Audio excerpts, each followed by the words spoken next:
今天我们来做炝土豆丝。首先把土豆削皮，然后切成薄片，再切成丝。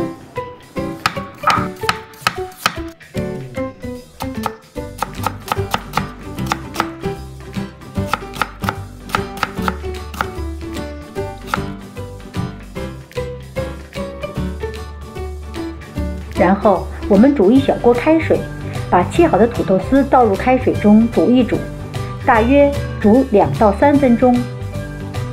接着我们把几个彩色辣椒切成丝，这样和土豆丝搭配起来吃，既漂亮又有营养。在煮土豆的时候切辣椒丝，还能节省很多时间。好了，我们的土豆已经煮好了，把它盛出来，放到盘子里，然后把切好的辣椒丝放在最上边。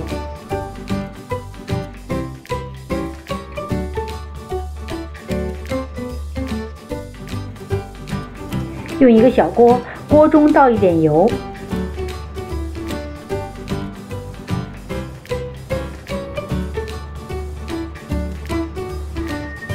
油温热以后，我们放入一些花椒，喜欢吃麻的人可以多放一些。随着油温的加热，花椒的麻香味已经出来了，这时候我们就可以关火了。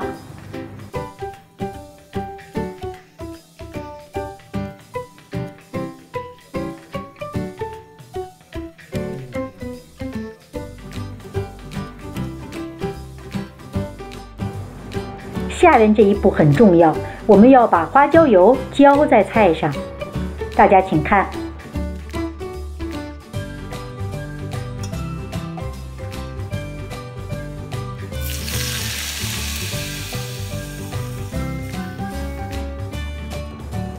漏勺中的花椒可以倒掉，也可以食用，因为花椒是一味中药。花椒有驱寒止痛的作用，对我们的身体很有益处。